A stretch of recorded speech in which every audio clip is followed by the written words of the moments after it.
I want to talk to you about why people don't go to church. And I want to start off by answering the question. People don't go to church because church is lame. It's long, it's boring, it's irrelevant. It has nothing to do with their life. Now, having said that, I know that a lot of people are probably mad already, but those are mostly church people. But the people that don't go to church are thinking, well, yeah, that's why I don't go to church. It doesn't have anything to do with me. I can tell you that I didn't grow up going to church. And so I don't know how to behave in church. All I know is that I went to church out of obligation when I was a little bit older, but I didn't get anything out of it. The music was lame. The messages didn't really mean much to me. And even after I got saved, I didn't really get it. It was like, why are we doing it like this? It was so boring to me, and it didn't seem like it really applied to my life. I want you to know that Generations Church is a church that's different than that. When my wife and I planted this church, we planted a church that we would want to go to. We didn't want to have a church that we didn't want to be at. And you have to remember, even though we're the pastors, we go here, and so we want to enjoy it. So we didn't want a church like that. We wanted a church that would be fun, that would be exciting. The truth is, many times church doesn't represent Jesus very well, because Jesus was awesome and is awesome, and Jesus is a friend of sinners. But the church oftentimes isn't a place that's friendly to sinners. Matter of fact, people in the church a lot of times are mean, they're religious, they act weird, they don't act anything like Jesus. When Jesus was here and he was walking around, people were really attracted to him. Sinners were attracted to him.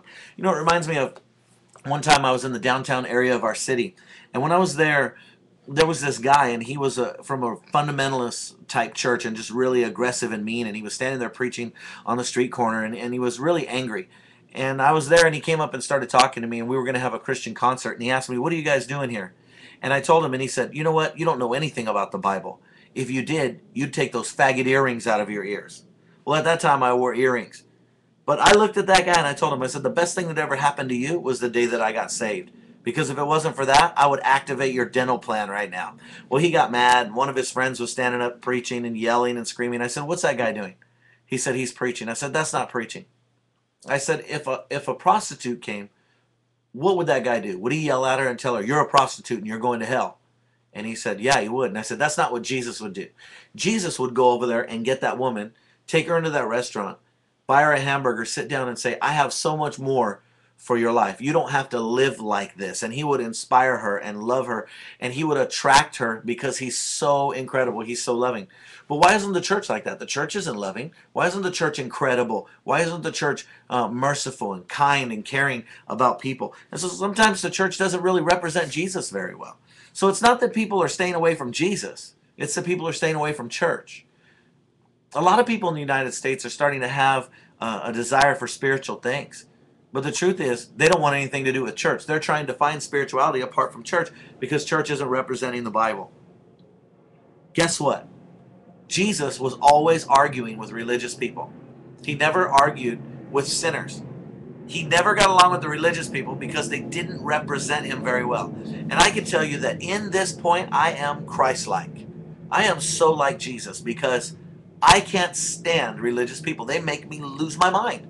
They're so crazy. They say horrible things, and they're so mean, and they act in a way that doesn't represent the Lord, but they use this religious language.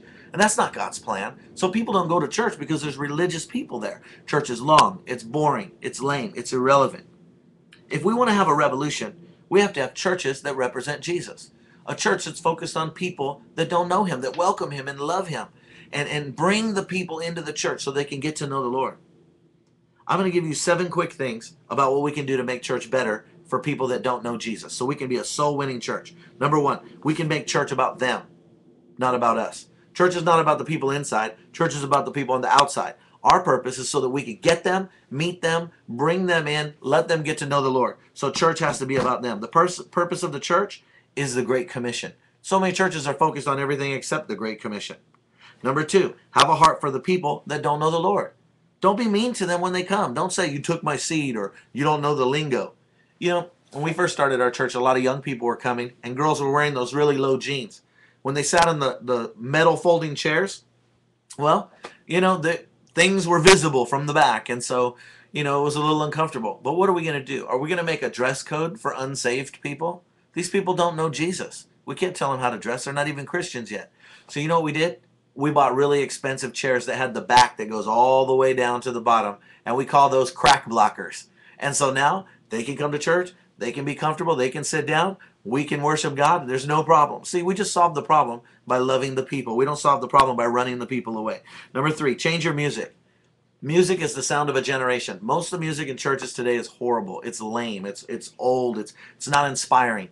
We take the sound of a generation, we add the words from the Word of God, and we have worship, and we worship the Lord with the sound of a generation. Number 4, stop preaching about Roman culture, about words in Greek, words in Hebrew, the study of this, the study of that, the tabernacle of Moses. Who cares about the tabernacle of Moses? People need Jesus. It's like a woman going to the pastor and saying, "Pastor, my son is hooked on crack." And the pastor doesn't know what to say, so he says, do you know what the Hebrew word for crack is? She's going to say, do you know what the English word is for can I get some help up in here? I mean, it just makes me crazy. We need to stop teaching about things that don't have anything to do with people. We teach from commentaries. We get sermons off the internet, and we teach them about all these things, and then we have 2 minutes of application. It's time to start teaching these people from the Word of God, things that are practical, that apply to their life. Give them a reason to come and a reason to come back. Number 5, preach about the crucifixion and the resurrection of Jesus at the end of every message. We should tell them what Jesus did for them on the cross, that he died for their sins and was raised from the dead. And this is the way to go to heaven. This is the way to salvation. But we don't do that. A lot of churches don't even have an altar call. Well, how can we get people saved if we don't give them an opportunity? That's the purpose of the church. It's the reason that we come together. So you need to give an altar call at every meeting, no matter what. Number 6, show them how to live. Win souls and then make disciples. We don't tell them how to live. We show them how to live by being involved with them in their life. We engage their life. We give them an example. Jesus sent us a manual. That's the word. But then John 1:14 says the word became flesh and the manual became a model. Jesus became our living example. And we need to be a living example like Paul and say, follow me as I follow Christ. That's what we need to do. Engage their lives. Number 7, live a life of passion. You have to go for it. Don't talk about the greatest things in the known universe and be boring and lame. That doesn't make sense. We have an exciting God. We have an incredible God. We should have an exciting message and an incredible message. We shouldn't have lame, boring church. Get fired up and preach the gospel. Help people and minister to them. Generations Church is a church that tries to accomplish all of these things. We're trying to reach people that want to know the Lord. You want to know why people don't come to church? Because the church isn't relevant anymore. And it's time to make the church relevant again. Let's make a difference. You know what makes a church relevant? Relevant people. People that are Christ-like. People that care about people, that care about the Lord. That's what makes the church relevant. Relevant people. This is our chance. Let's rise up, church. Let's represent Jesus. Let's get people saved. So when they come to our church, they say, this church is exciting. This church is relevant. It's not boring. It changed my life. Man, this is the place where I met Jesus.